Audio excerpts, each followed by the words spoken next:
Kent quickly frisked him as Menendez rested both of his hands on the hood of the Suburban. When Kent finished, he stepped back and told Menendez to turn around. "How are you mixed up in this?" Kent asked him. "I'm not mixed up in anything," he replied. "I've been looking into these guys a lot longer than either one of you. In fact, I'm the one that should be wondering whose side you're on, considering how you're acting. You know, buddy, you're either a really bad liar or you really do think we're idiots because you aren't adding up," Kent said.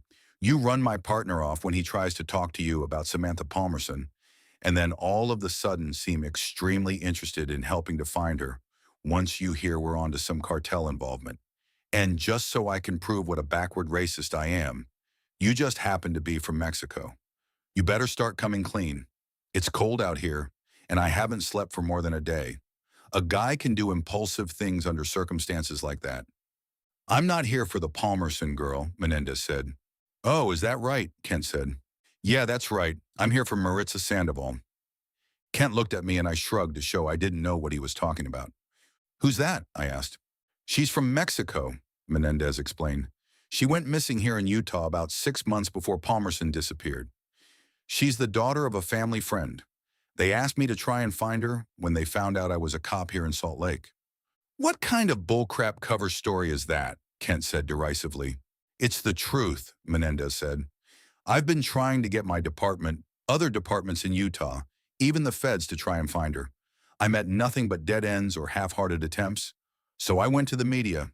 I tried to stir things up. They ran a few stories on the evening news and that was it. Here's this 23-year-old girl who just got back from her church mission and she just disappeared without a trace.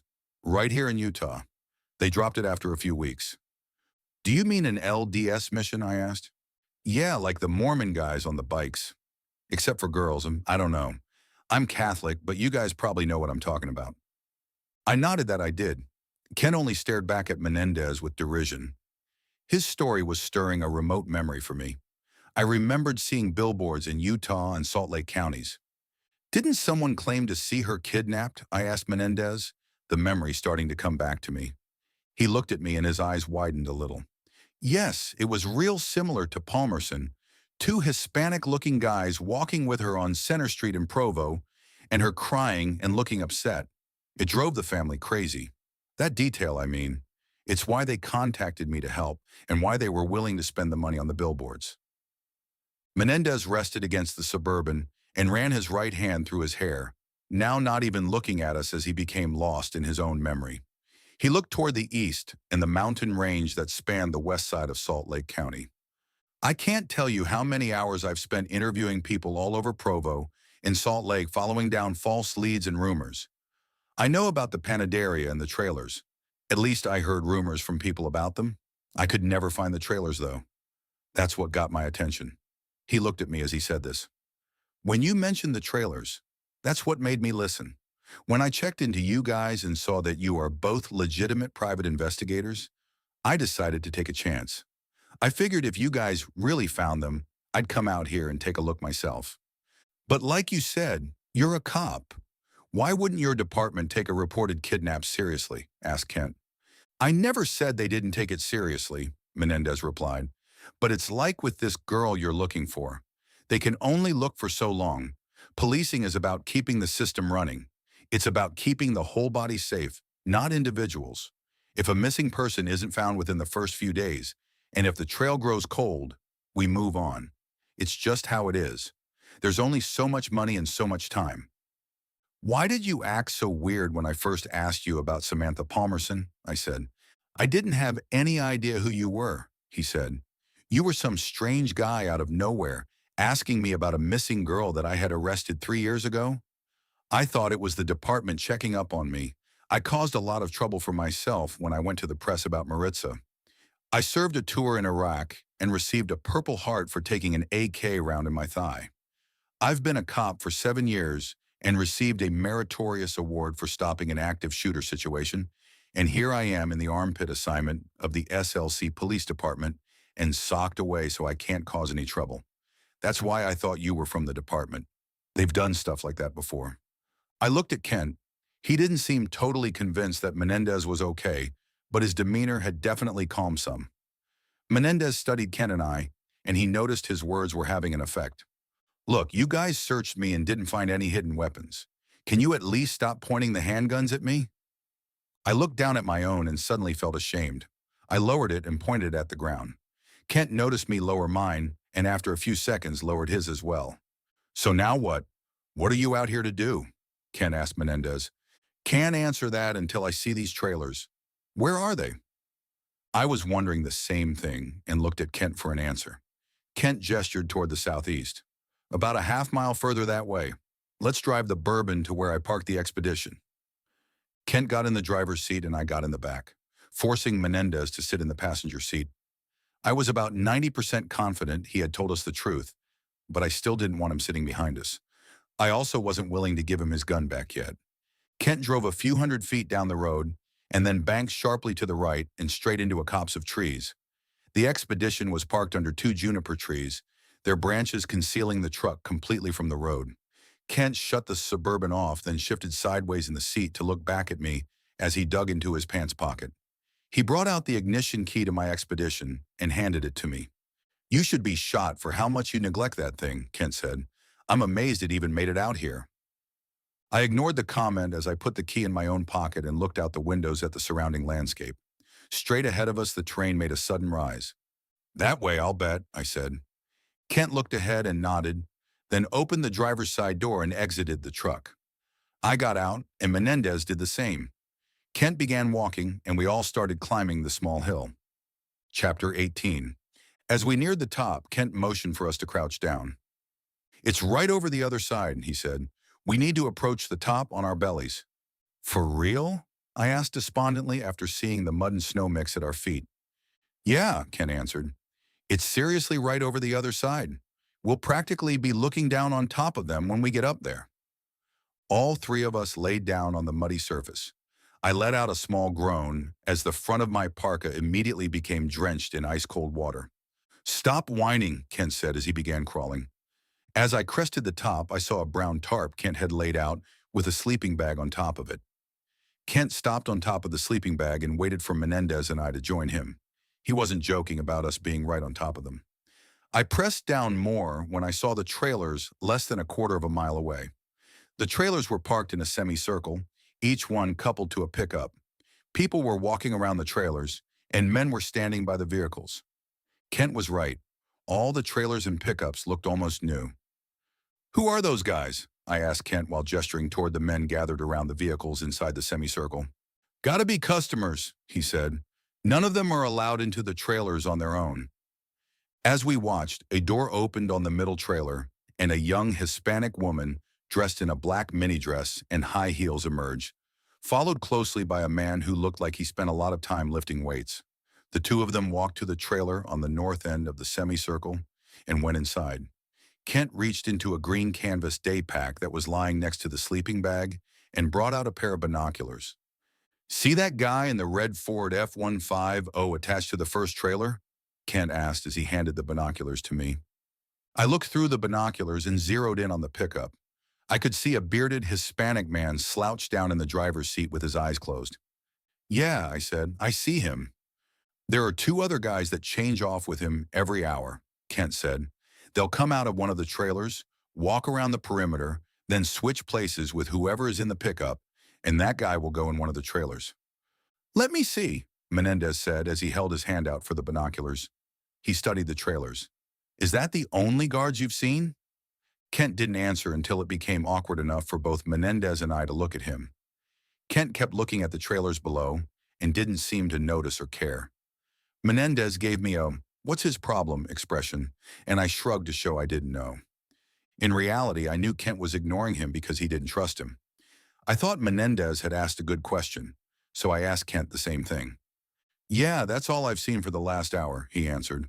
There were others earlier, but they must be in the trailers, probably trying to escape the cold. A door opened on the middle trailer, and an older Hispanic man with graying hair and a ridiculous purple and pink striped polo shirt on yelled, "Tu Ali!" and gestured toward the group of men standing by the vehicles. One of them walked over to the trailer and stopped as Polo Shirt spoke to him. The man who walked over reached into his pocket and brought out a wad of cash. Polo Shirt stepped back, and the other man walked into the trailer. Okay, Menendez said. That looked kind of sketchy. Enough for you to call the cavalry out? I asked. Yeah, maybe, Menendez answered. He lowered the binoculars from his eyes and looked at Kent. Have you seen any drugs? Kent studied Menendez for a few seconds, not answering, then said, No, but I'd bet my left arm you'd find plenty if you searched those trailers and the losers going in and out of them. We took turns with the binoculars for the next 5 minutes, watching from the hilltop as the scene repeated itself 2 more times. Each trailer appeared to have its own gatekeeper, but the process was identical. It was impossible to know for sure, but likely there was communication via cell phones as to which girl serviced which trailer and for what customer. I'll call my supervisor, Menendez said. Tell him what I've seen. The biggest problem I got is explaining how I ended up out here in the first place. Just tell him the truth, I said. Tell him you got a tip about a prostitution ring and where it was being operated. Thing is, Menendez responded while studying the scene below, just because I report, it doesn't mean anything will be done. It's way out of SLC jurisdiction. It would have to be the Tooele Sheriff's Department. Well, what are you waiting for? It's not going to happen at all unless you call, Kent said. Menendez nodded. He dug his phone out of his coat pocket and began to tap on the call screen, when suddenly the sound of engines could be heard. A Chevy Tahoe and a Jeep Cherokee came roaring on a dirt road from the west. The two vehicles pulled into the middle of the half circle of trailers. Menendez stopped with his finger poised over the phone, now more interested to see who pulled up than to complete the call. Kent's body stiffened as he looked through binoculars. Hey, that's the guy I saw arguing with the people in the Camaro. What? Menendez asked. He wasn't up to speed on everything Kent had seen the night before. I took the binoculars from Kent and trained them on the scene below. A man with a goatee was screaming as he got out of the Chevy Tahoe and ran to the middle trailer. Kent laughed. Yeah, that's about how he was before.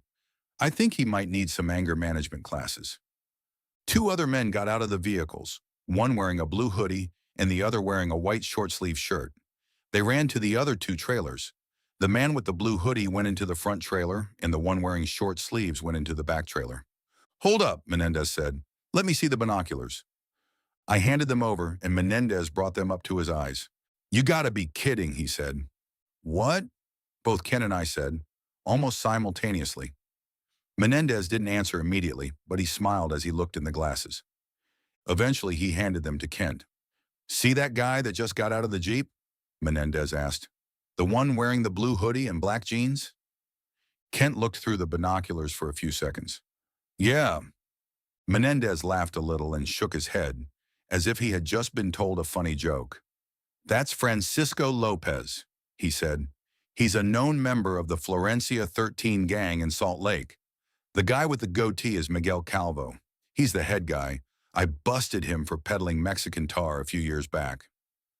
Florencia 13? I asked. Yeah, they got strong ties to the Sinaloa cartel, he explained. They've been high on the target list of the Salt Lake Counter-Gang Task Force for years. Calvo hasn't been active for the past year, though, ever since he almost got killed in a drive-by. I had no idea he was holed up at that panaderia. Are you going to call or what? Kent said to Menendez. Huh? Menendez said stupidly and then looked at the phone he had placed on the tarp when he took the binoculars. Oh yeah. Man, if we could get Calvo right in the act of manning a brothel, it'll be a huge score for the department. I'm calling my station chief the second I get done with 911. Menendez picked up his phone but stopped short again when a door in the middle trailer banged open and Miguel Calvo stumbled out, dragging a blonde woman. Menendez and I froze while Kent immediately raised the binoculars. Seth, he said, his voice shaking with excitement. I think it's her. I think it's Samantha. What? I almost shouted and then covered my mouth, looking frantically at the scene below in fear that I had drawn their attention to us. Here, Kent said and handed me the glasses. I looked through them, but it was hard to tell for certain. The woman had some of Samantha's characteristics for sure, but her hair was drawn down on both sides of her face, covering it. She was stooped over and barely walking, appearing to be drugged or intoxicated. Calvo continued to drag her until he reached the Chevy Tahoe. He opened the door, shoved her in the back seat, then got into the driver's seat and rolled down the window. Rapido, he yelled. A door opened on the front trailer, followed quickly by a door on the back trailer, and a scene similar to the one Calvo and the blonde woman had engaged in ensued. Each of the two men who had arrived with Calvo were dragging a female toward the Tahoe. Both of these women looked Hispanic. Menendez dropped his phone on the tarp and grabbed the binoculars from Kent. He brought them up to his eyes and drew in his breath with a gasp. "It's Maritza," he said. "The one with Lopez is Maritza." "Are you sure?" I asked him. He nodded as he kept watching the events below. "I've never met her personally, but it looks just like her." As we watched, the two women were rustled into the Tahoe, followed by the men.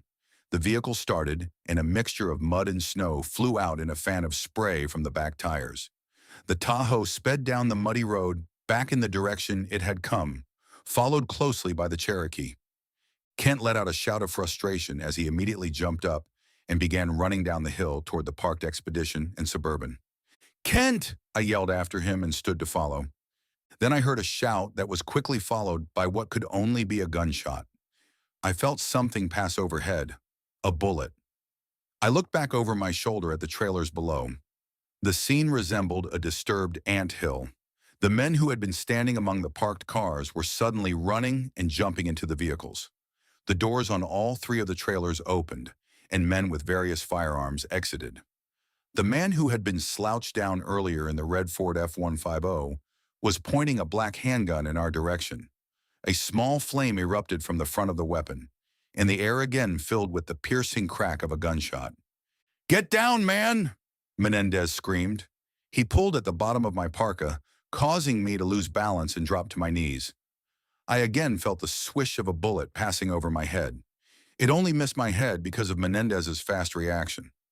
"On your stomach, moron!" he yelled. I did as he said, dropping down onto the tarp next to him. "My gun! Give it back!" I looked at him, stupefied and not following what he was saying, the situation causing my brain to lock up. He let out a sound of annoyance and fished in my parka pocket to retrieve the gun himself. He worked the action, flipped off the safety, and returned fire back toward the trailers below with his right hand, while using his left hand to push himself back toward the other side of the hill. "Get out your gun and open fire!" he yelled at me after he had fired several rounds. "We got to pin those guys down so they don't rush up here and kill us." I stared at him, feeling the freeze that can happen when violence suddenly explodes on you, unexpectedly. Menendez was a war veteran, and he seemed to fall into it as easily as putting on an old and often used glove. He fired 2 more rounds and then pushed again, trying to get away from the crest of the hill. Another bullet whizzed by me, and I saw that several of the men down below had joined the first man in firing on our position. I realized with shock and dismay that one of them had a rifle, an AK or some kind of semi-auto variant of one. He was bringing it up to his shoulder and aiming it at me. This got me moving. I followed Menendez's lead and began pushing with my left hand to force my body down toward the backward slope, while at the same time drawing my .38 and firing at the man with the rifle. A handgun is a terrible choice for long distances, and a snub-nosed subcompact one like a Chief Special is among the worst. It was great from about 15 feet or closer. Anything beyond that, and the weapon became a Hail Mary option. It made a lot of noise and could still kill at a range inside of 1,000 feet, but it would be solely due to pure luck.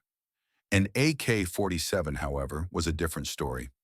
It was among the less accurate of assault rifles, but compared to my little snub nose, it might as well have been a guided missile. A string of multiple reports from the rifle filled the air, and the ground around Menendez and I began to puff up from bullets that landed inches from both of our heads. It was enough to get us both moving faster, and I stopped firing my .38 as I used both hands to push myself down the hill. Once we had gotten ourselves out of their field of vision, Menendez clambered to his feet and began quickly duck walking while yelling at me to do the same. "We got to beat feet down to the vehicles and get out of here," he said. "That AK probably isn't the only one. We ain't gonna have a chance with only 2 handguns." We both stood up and began running full tilt to the trucks. As we cleared the bottom of the hill and entered the small thicket of junipers, I let out a shout of frustration when I saw that Kent's Suburban was gone. Fresh ruts were visible in the mud where he had obviously torn out in a hurry. "Where's your partner, man?" Menendez yelled. I shook my head to show I didn't know. Whose is this? He asked, pointing to my expedition. Mine, I said, and Menendez's face showed relief. Come on! I ran to it while digging my ignition key out of my pocket. I opened the driver's side door as Menendez climbed into the passenger side. Let's get out of here, Menendez said. Those guys can't be far off. I turned the ignition the moment my butt hit the driver's seat. The engine began turning over, but not starting. I thought of the half-dozen times Ken had gotten on my case about the old truck needing a tune-up. As it continued to turn over, I could see Menendez's look of relief melt into uncertainty, then to concern and to outright panic. His eyes widened and he pointed back toward the hill we had come down. I looked up and saw 3 figures running down the hill, each of them carrying an AK. Menendez frantically looked in the back of my expedition. Do you have any other weapons in here? He asked. I shook my head as I thought of my gun locker and the 12-gauge and Mini 14 sitting snug inside it. I kept turning the engine over to no avail. Come on, you piece of crap, I screamed in a near panic before the engine finally caught and roared into life. This got the attention of the 3 figures, and they raised their rifles to their shoulders. I doubted they could see us very well in the trees, but that wouldn't stop a stray round from punching through the windshield if they chose to fire blindly toward the sound of the revving engine. Man, you better hit it and go, or we're dead, Menendez yelled. I put the truck in drive and punched the accelerator. It had been sitting for hours, and the cold weather had frozen the mud and snow around the tires, forcing the vehicle to spin out and kick up chunks of debris before gaining traction and racing forward. I cranked the wheel hard to the left in the direction Kent had gone. Gunfire exploded behind us, and I pictured in my panicked mind a round entering through the rear window and hitting one or both of us in the back of the head. But to my credit, I kept the accelerator down and the truck in a relatively straight trajectory as we exited the trees and down the dirt road. In only a few seconds, the road wound around the other side of another hill, and we were once again temporarily safe from view and rifle rounds. I'm gonna kill that partner of yours if we ever catch up to him, Menendez yelled as he stared out the passenger side window at the road behind us. Did you ever call it in? I asked him. What? Menendez asked, looking at me and seeming confused. Then understanding filled his eyes. Oh, crap! He reached into his coat pocket and felt around. I left it back there, he said. I reached into my pocket and brought out my own phone, unlocked it, and held it out to him. Use mine, I said. He took it and quickly tapped in a phone number, then brought it up to his ear. In a few seconds, he was speaking. Yes, this is Officer Diego Menendez of the Salt Lake City Police Department. There's an active shooter situation at... Hold on. He looked at me. Where are we? Look at Google Maps, I said. It should still show our location. I was doing my best to keep the expedition on the muddy road. Our speed was now close to 50 miles an hour, and it was like trying to run on solid ice. Menendez fiddled around with my phone for a few seconds, then spoke into the mouthpiece. I can't give you an exact location, but it's out. Menendez looked at my phone again. It's off exit 77 on Interstate 80. It's off Skull Valley Road. He stopped speaking for a few seconds, listening to whoever was on the other line as we neared 196. Tell them State Route 196, I said as we careened onto the road. As soon as the rear wheels gripped pavement, I cranked the steering wheel right toward the interstate and floored it. 196-2479AB, Menendez said irritably, and I guessed it was in response to the emergency dispatcher wanting his badge number. No, but I've been shot at and there are multiple shooters with automatic weapons. Up ahead, I saw the Jeep Cherokee lying on its side next to the shoulder of a dirt road that jetted off from the highway. Yes, Diego yelled into the phone, visibly agitated. It's an active shooting situation. Send everyone you can out here now. I let up on the gas and allowed the expedition to coast. There had been some kind of skirmish. The mud and snow on the west side of the road were disturbed with tire ruts and splattered mud. I stopped about 500 feet from the wreck and put the Ford in park with the engine running. Menendez finished the call and shook his head in frustration as we stopped. He gripped his handgun and anxiously scanned the scene ahead. What do you think? He said. I shook my head to show I didn't know. I couldn't see any sign of Kent or the Chevy Tahoe. Maybe they lost control of the vehicle, I said stupidly. Menendez let out a snort of derision. You think? He continued to scan the area while pulling on his left earlobe with his thumb and index finger. A nervous habit I imagined he engaged in when he was dealing with stress. "Be careful," he said. "They could still be alive, maybe waiting for us. Have your weapon out and ready." He looked directly at me until I tore my attention away from the wreck and made eye contact with him. He held my phone out, and I absently put it in the right pocket of my parka. "Make sure, above all else, you don't shoot me," he said. Normally, I might be offended by such a statement, but he was a war vet and a cop. I couldn't really blame him for being nervous about my amateur civilian status. So I nodded to show I understood, and we both got out of the SUV and cautiously walked toward the Jeep. Menendez told me to stay behind him and to not shoot unless it was to return fire. I didn't say anything in response, but inwardly dismissed it. We had already been shot at, and as far as I was concerned, if I saw someone with a weapon, I was going to shoot first and ask questions later. But I did walk behind him as he ordered. When we got within 10 feet of the Jeep, I could hear a man shouting from inside, "Ayúdame!" We stopped and listened. The man said it again. "What's he saying?" I asked. "He's saying, help me," he answered. Menendez walked a few feet more, then stopped when we were about 3 feet away. "Policia!" he shouted. "Deseche sus armas!" There was silence for a few seconds, and then the voice from the Jeep began to shout, "No tengo ninguno! Ayúdame! Estoy muriendo!" Menendez's face hardened as he stepped closer to the Jeep.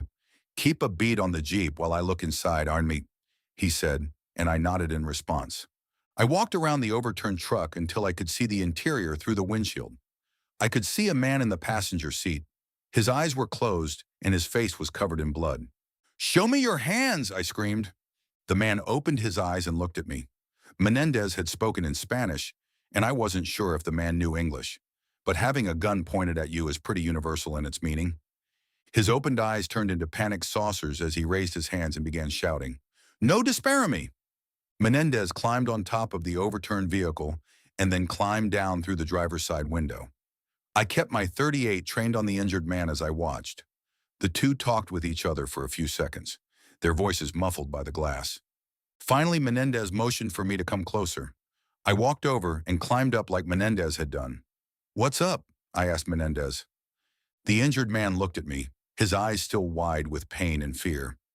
The interior of the Jeep was a mess of random items that had rolled around inside as the vehicle had crashed. I scanned the back and saw two men, both clearly dead. Brain and skull fragments were spread across the back of the interior, and the stench of blood and feces made me want to vomit. I dry heaved and began to back out of the vehicle when Menendez grabbed my coat sleeve. "Do you have any medical supplies in your truck?" he asked. One of the dead men stared back at me with lifeless eyes. The back of his skull looked like someone had crushed it in a vise. The other one was turned around backward, his head at an odd angle. His neck was probably broken. "Only a first aid kit," I said in between my dry retches. "Nothing that's going to help him." I brushed Menendez's hand off my coat sleeve and climbed the rest of the way out. I stood outside the vehicle, gratefully breathing in the fresh air. "We got to get this guy some help now. He's going to bleed out," Menendez yelled from inside the Jeep. Menendez seemed calm with the carnage inside the SUV. It was probably a scene he had witnessed multiple times. For me, it was a rude assault on all my senses. "How do the other two in the back look?" he asked. "Dead," I yelled back. Both of us froze when the sound of gunshots suddenly filled the air. I looked over at the road expecting 3 men with AKs, but no vehicles or people could be seen. I scanned the area thinking maybe they had snuck up on us. I couldn't see anyone as another succession of gunshots rang out. They weren't far off, definitely less than half a mile away. Menendez popped his head out of the Jeep with his handgun in his right hand. "Where are they coming from?" he asked. "I'm not sure. Up that way, I think," I yelled while pointing east.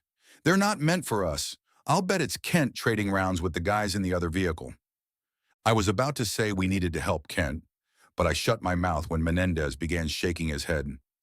"How much you got in that pea shooter of yours?" he asked. It was an excellent question. I opened the cylinder and saw with dismay I only had 2 live rounds, the 3 expended ones seeming to mock me with small round metallic mouths. "Not enough," I said to Menendez. "What about the guys inside? Do you see a gun?" Menendez's head disappeared inside, and then reappeared about 30 seconds later. "I don't see one," he said. "I asked the guy in here, and he says there was only one gun, and he doesn't know what happened to it. Look around and see if it fell out when they rolled the Jeep." Gunshots rang out again, and I shook my head no. "Not enough time," I said. "I need to head up there and help him." I began to turn toward my expedition when Menendez called for me to wait. Menendez climbed out of the Jeep and was crouched on the closed passenger door. He took the magazine out of his handgun and looked at it. He shook his head in disgust and reinserted the magazine. "It only has 10 rounds, but that's still a lot better than what you got. I need to stay here and try to keep this guy alive until help arrives. Trade me weapons." I didn't argue with him. I handed him my chief's special and took his. I ran for the expedition and jumped in. It didn't take long for me to get to the source of the shots. Kent's Suburban was stopped in the middle of the dirt road. I saw Kent crouched behind the truck and holding an AR-15. As I neared, he frantically waved for me to stop. I hit the brakes and the expedition slid about 10 feet in mud and snow before finally coming to a halt. Immediately, more shots rang out, closer and louder, and the right side of my windshield became punctured by 3 holes. 2 more appeared on my hood, and I dropped to the floor, my feet bunching up under the steering wheel as I banged my head against the passenger door handle in my haste. I heard several more bullets make contact with the truck as I frantically tried to get lower. I stayed there and waited for the barrage to end. When the firing finally stopped, I heard Kent yell, "Seth, are you okay?" I wasn't sure.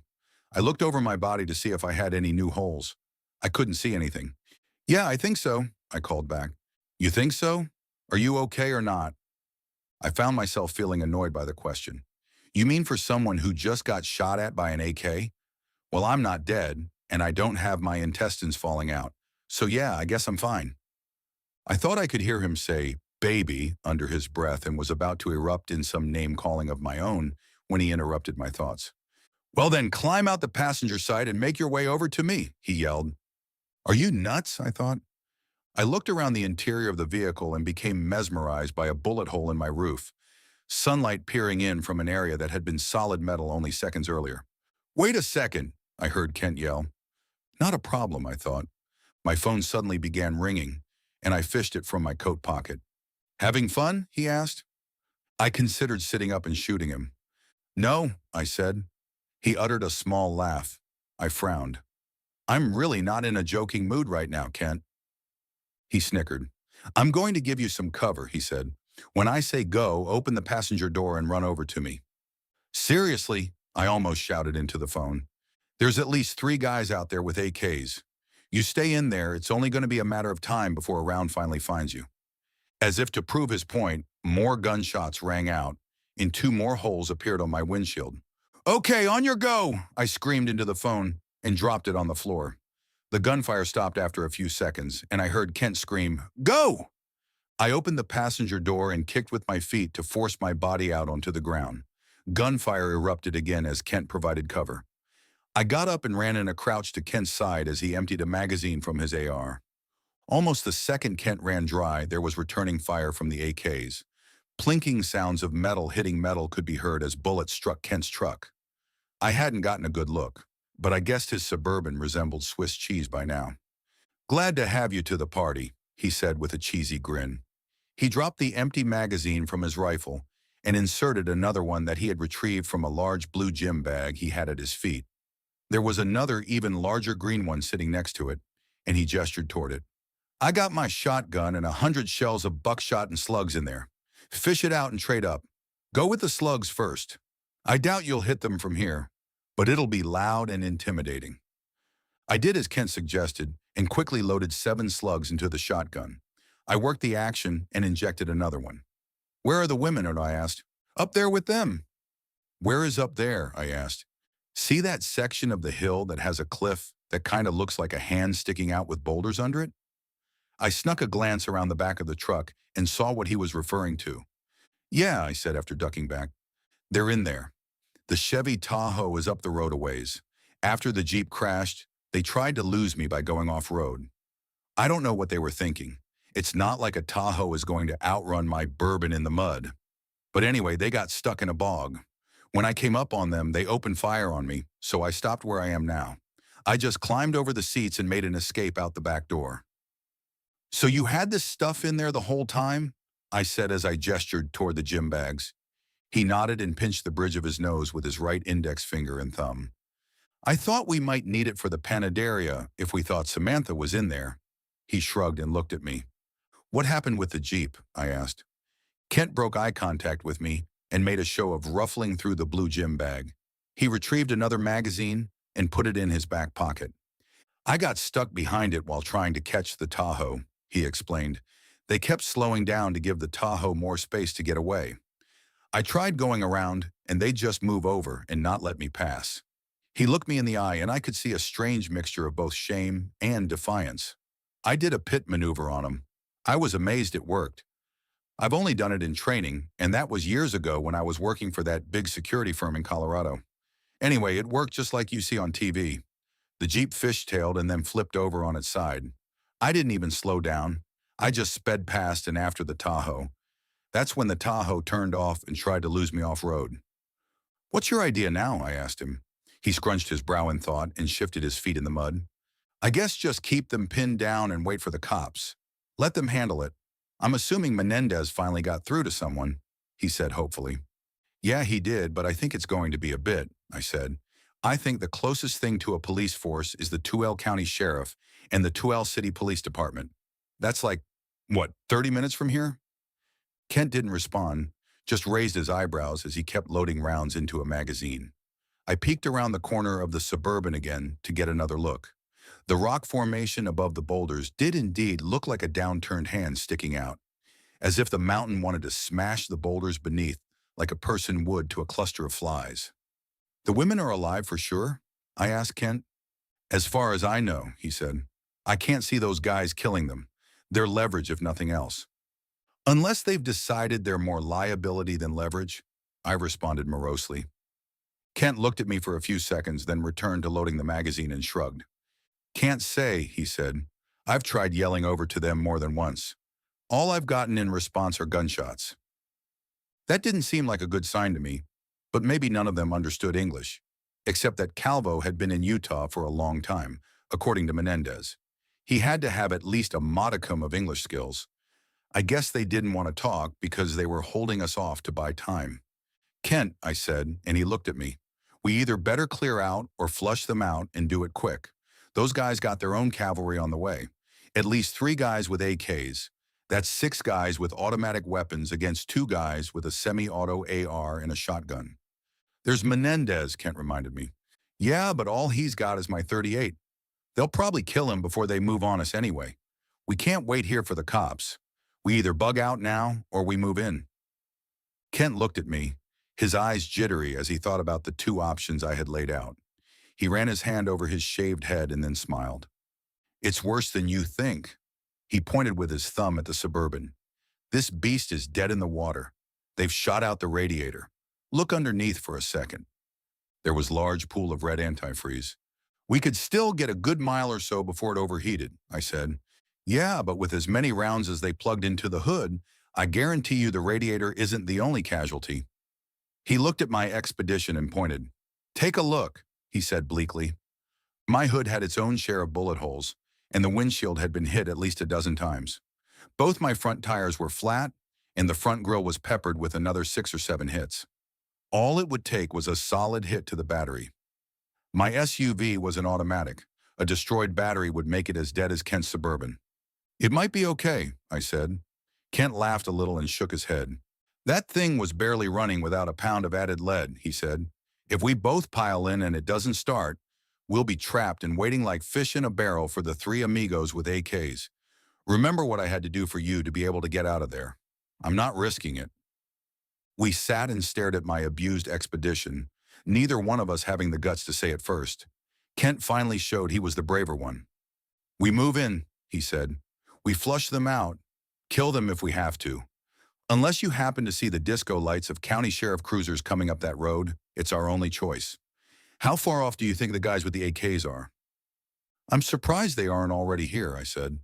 Kent laughed and shook his head. He opened the blue gym bag and began stuffing his pockets with magazines. He looked at Menendez's gun that I had stuffed in my waistline. Is that a .40? He asked. I nodded. You're in luck.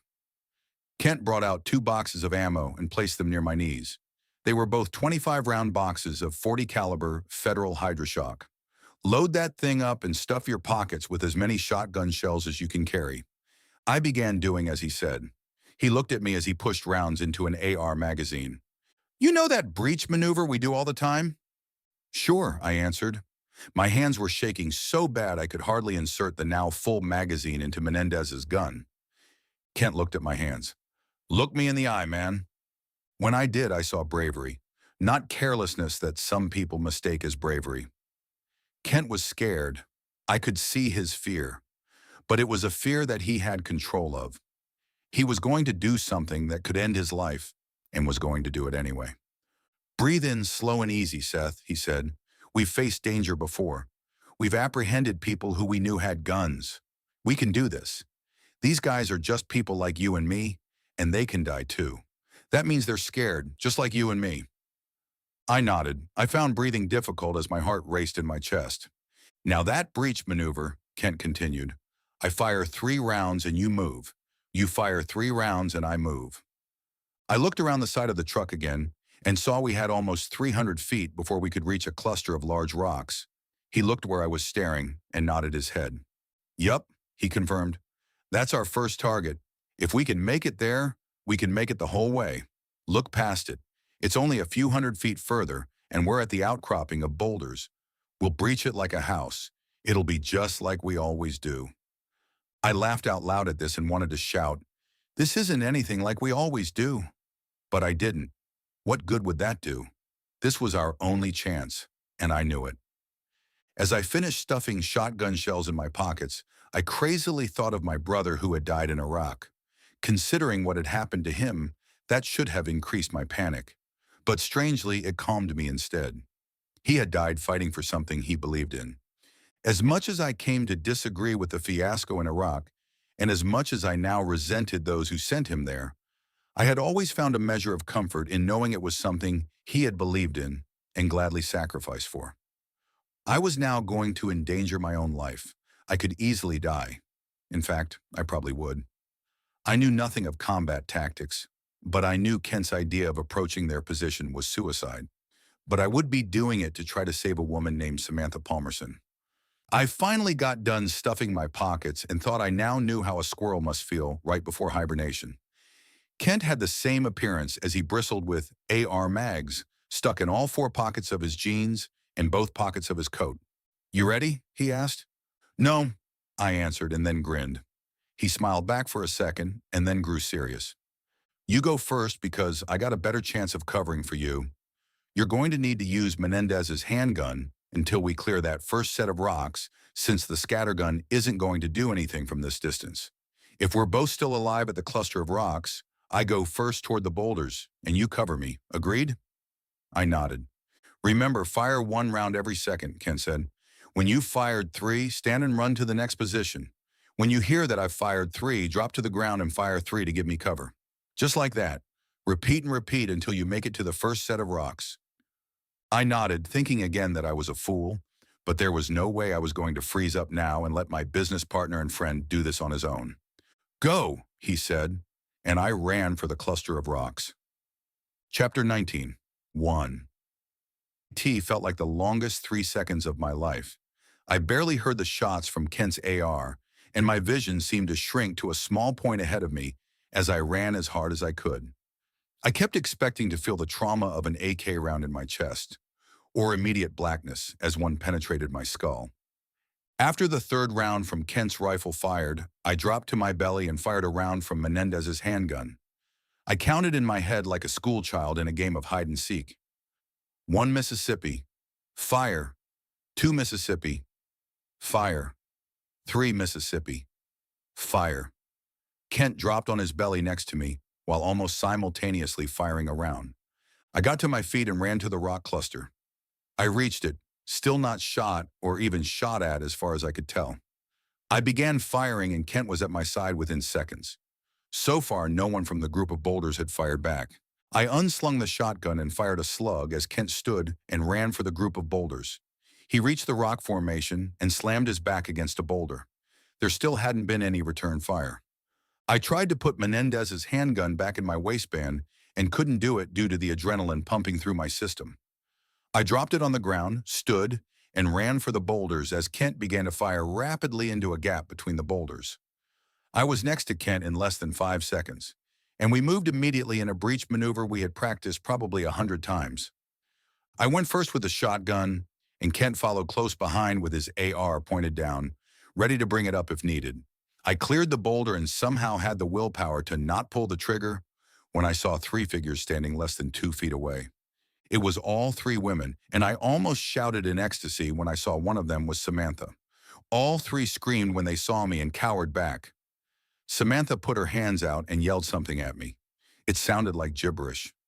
I thought crazily for a second that all the excitement had caused me to have a stroke, because nothing she said made any sense. I looked around frantically for any AK-wielding bad guys. They were either hidden somewhere else or gone. "No!" Kent screamed. I turned expecting him to be shot or stabbed. But he looked fine in that he wasn't bleeding and didn't have a gaping hole in his body. But his face had a look of utter shock and dismay. "What?" I screamed, and the sound of my high-pitched voice made me realize how pumped up I was. I was on the verge of hysteria. I cleared my throat and said it again. "What? What is it?" He looked at me, his eyes wide and insane. "It's not her," he screamed at me. Not her, I thought. What are you, an idiot? Of course it's her. He saw my confusion. "Can't you hear her? She's speaking Russian. It's not her." I looked at the blonde woman, who I had been sure only a split second ago was Samantha Palmerson, and my insides plummeted. My vision returned, and all sound returned to normal except for the ringing in my ears from all the gunfire. Kent was right. It wasn't her. The woman in front of us was blonde and had a similar build, but she was easily in her 30s. Samantha had an oval face, and her eyes were a brilliant blue. This woman's face was long and drawn. Her lips were thin, and her eyes were brown. I let out an involuntary moan of despair. This caused the women to begin looking at me more curious than scared. Kent screamed again, and I looked back at him. He had let his go of his AR, and it hung loosely by a sling on his shoulder as he bellowed at the sky, screaming at fate or at God. I turned back to the women. "Do any of you speak English?" One of the Hispanic women took a few steps toward me. "Are you police?" she asked in a heavy accent. I looked at her, feeling bemused. "No," I answered. "We're comedy relief." Chapter 20. 3 months later. I found Menendez and Kent standing next to a unified police pickup truck. They were both wearing orange safety vests with Unified Police stenciled in large black letters on the back. Menendez had a cup of coffee in his right hand, and there were dark circles under his eyes. Kent looked tired too. He had been up half the night helping with the search party. "Have they begun yet?" I asked Menendez as I walked up to them. He glanced my way and nodded a hello. "Not yet," he said. His voice sounded scratchy, the way your voice gets when you have a cold or after you've done too much screaming. He reached into the bed of the truck and rummaged around in a duffel bag. He brought out an orange vest identical to the ones he and Kent were wearing. "Put this on," he said. "It's required if you're going to be part of this." I put it on and looked around at the gathering of vehicles. There was a collection of uniforms and police vehicles from various police departments. So far, Fox 13 was the only media outlet, but soon the place would be swarming with more news vehicles. "Looks like half the cops in the state are out here," I said. Menendez smiled a little with the corners of his mouth and took another sip from his coffee. "It's a big deal now," he said. "They can't ignore it." I nodded in agreement. "Illegal underground brothels and gunfights with Mexican cartel members have a tendency to do that," Kent said. Menendez smirked. "Yeah, they like the story all right, but no one wants to really deal with it." Menendez was referring to the fact that Miguel Calvo and Francisco Lopez, along with several other gang members who had been with him that day, were still not in custody. The reason Kent and I hadn't been shot at when we stormed the Boulder cluster was because they had already fled the area. Menendez had related it all to us later, along with how lucky we were that they hadn't still been there, because our charge to the Boulders was, in his opinion, The antics of imbeciles. Neither one of you morons would have lasted 5 minutes in Iraq, was his final summation. When the police finally arrived on the scene that day, all three camper trailers had been dropped and abandoned. The three pickups that had been attached to them had not been recovered. Most likely one or all three of the trucks had met Calvo and Lopez somewhere east of the location of the boulder cluster. There was a Jeep trail that went over the top of the hill and directly to Interstate 80. There was a good chance they had passed the Toole Sheriff Department cruisers heading west as they had escaped east toward Salt Lake. The response time for authorities to be on the lookout for Calvo and Lopez had been slow. It had taken Menendez almost 20 minutes to even convince the responding Toole Sheriff officers that he wasn't one of the perpetrators. It took almost an hour before the police made it to our location, and longer than that before anyone thought to interrogate the women. By the time someone with authority knew what had happened, Calvo and Lopez had a 3-hour head start. A massive manhunt and corresponding raids on known Torrencia, 13 affiliated properties had been done all over Salt Lake, with hundreds of pounds of drugs confiscated. But so far, Calvo, Lopez, and the men they had been with had eluded capture. Most speculated that they'd fled to Mexico. "I think they're going to start clearing things up," Menendez said while looking at a circle of uniformed police. "If you want to get a look at it, we better head over there." I looked at the scene that was maybe 100 yards away. I dreaded the thought of it, but I knew if I didn't see for myself, I would always regret it. "Lead the way," I said with a sigh, and the three of us walked to the gathered ring of cops, the uniforms moving aside when they saw Kent and I were with Menendez. This gave me my first real glance at what was ahead, and I stopped dead in my tracks. Both Kent and Menendez looked at me, Kent's face showing a level of compassion that caused me to look away. "How sure are you?" I asked Menendez. His eyes filled with pity. Samantha wasn't just another missing person for him anymore either. Maritza Sandoval had indeed been among the 3 women we found abandoned among the boulder cluster. She had been the woman who asked me if Ken and I were the police. Menendez had personally escorted her to Mexico to be reunited with her parents. He later told Kent and me it had eclipsed anything he had felt when he awarded medals in the military or as a police officer. The experience had turned Menendez fanatical in the drive to find Samantha, and he began working behind the scenes trying to get his own department to concentrate on her case. He was quickly sandbagged, ironically because the SLC Police Department was now most concerned about its apparent cartel problems. After 2 months of fruitless searching, Samantha was again put on the back burner.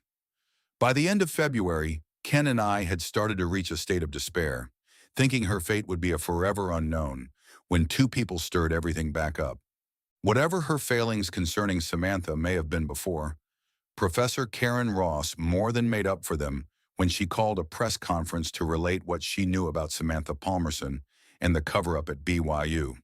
She included everything, especially the ineptness of the university police. Ross's account by itself may have resulted in nothing more than the possibility of her losing her position if it had not been for Detective Frederick Mortensen adding his own account a few days later. Mortensen blew the lid off by revealing the pressure he had received from Chief Braxton of the Provo Police Department to not pursue sexual scandals. Heads rolled after that. Both Dean Atchison and the BYU police chief found themselves without their jobs a month after the revelation. The Provo police chief soon followed suit by resigning and citing a need to have more family time. Nothing motivates public officials like a scandal and angry voters. A smattering of state senators and city officials from both Salt Lake and Provo put heavy pressure on their respective police agencies to dedicate resources to find Samantha. It didn't hurt that Dustin Palmerson had deep pockets to buy airtime on local media outlets in the guise of public announcements to find his daughter. It had breathed life and hope back into our investigation, but it was still blind chance that brought an actual breakthrough. Chapter 21. 1. Tea had gotten warm early. The snow in the western deserts was gone by late February, and the mud from the spring runoffs was already dried to a hard earth pack by the middle of March. This always brought out the ATV and motorcycle riders. One of them, a man in his late 40s by the name of Denny Nuttall, had been riding his motorcycle not more than 5 miles from the location Kent, Menendez, and I had traded gunfire with cartel members. It was early in the morning, and the sun was barely cresting over Desert Peak when Nuttall noticed a white glint among the sagebrush in beige-colored dirt. Nuttall almost discounted it. The deserts of western Utah were often cluttered with discarded fast food wrappers and empty soda cans, and he would have considered it one of the many forsaken pieces of trash if it hadn't been for the recent press coverage of Samantha's disappearance. It was something Nuttall would never forget. It would make him the major topic of conversation the following Monday at work. His fellow employees fascinated, at least for the day, about the young woman that had consumed my life for the past 4 months. I stood 10 feet away from the same point Nuttall had been 2 days earlier. I looked at Menendez, waiting for his answer to my question. "How sure are you?" I asked again, as he looked at me with pity and a certainty that didn't need to be verbalized. But I demanded it anyway. "I'm sure, Seth. It's her. I'm sorry." I walked over to the gathered circle of disturbed desert and yellow crime scene police tape. Each step I took felt a mile long. Every inch was a journey away from fantasy and into reality. When I arrived, I looked down and finally found Samantha Palmerson. All I knew about Samantha was from pictures and what others had told me. She was a pretty young woman with blonde hair and blue eyes. She was what my grandparents might have described as the all-American girl. What I saw on the ground in front of me was a pile of bones, some rotted clothing, and a small handbag. Two items, a skull and a rib cage, were undeniably human. I looked at the small handbag. There was a yellow evidence marker next to it. The top was unzipped. Menendez saw me looking at it.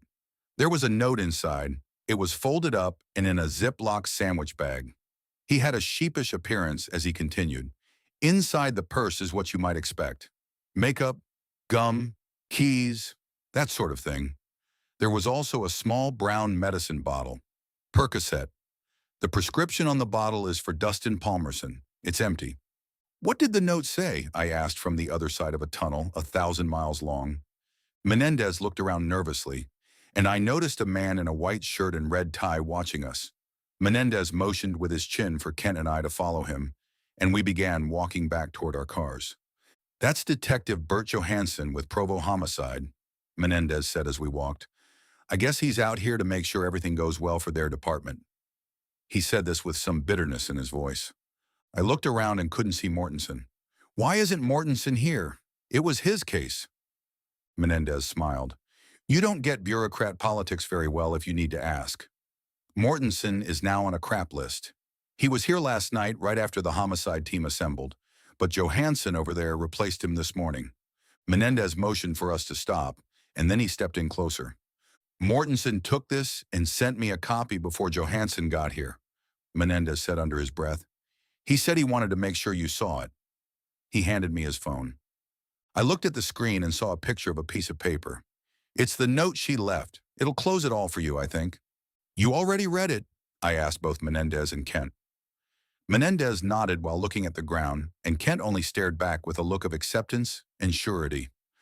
I looked at the screen, spread my fingers on the screen in order to zoom in on the words and read. "I can't live like this anymore. I love you, Clark, but you don't want me. I'm sorry, Mom."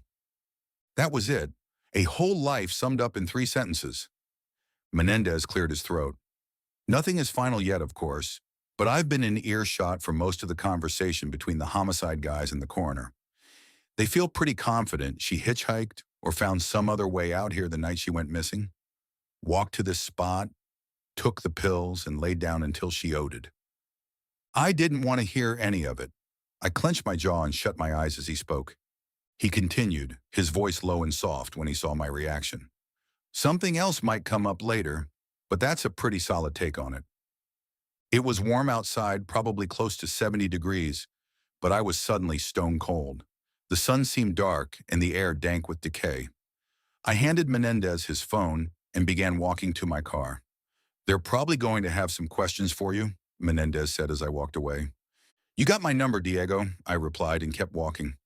When I got to my car, I felt a hand on my right shoulder. I turned and saw Kent, his face showing concern. Menendez had stayed back where we had been talking before, his dark eyes watching us both. Kent took his hand off my shoulder. "We didn't fail." "Then why do I feel like we did?" I asked him. "Because you care about people, Seth. It's that simple. You wanted to save her, and you wanted to help that old man. His last words got me thinking of Dustin. Who gets to tell her father? I asked forlornly. I'll do it. I started us on this. I'll finish it, Kent said while looking at the ground and rubbing the back of his neck with his left hand. I didn't answer for a minute, thinking he had been handed the worst task of the entire job. Then I nodded in agreement when I realized I didn't have it in me to do it myself. I opened my car door and got inside, then looked up at Kent. What's the news on the dead guys in the back of the Cherokee? The last I had heard anything about it, Menendez was keeping quiet about Kent's pit maneuver and presenting the idea that they had died when the driver of the Jeep had lost control on his own. I don't know what kind of conversation he and the injured driver had after I left to help Kent that day, but so far the driver was backing up Menendez's story. I had mixed feelings about it all. The men who had died had been involved with human trafficking, which was nothing less than modern slavery. One of them had been armed, and I had no doubt he would have killed us without a second thought. But death was death, and violence was violence. I was committing a crime by remaining silent about what happened. Right now, that aspect of it all didn't bother me very much, but I was sure it would haunt me later. Kent, on the other hand, didn't think anything of it. He proved it with his answer to my question. As far as I know, they're taking it as Menendez described it. Two scumbags bought it in the process of committing a crime. The world is now a better place. I looked back down at the steering wheel and didn't respond.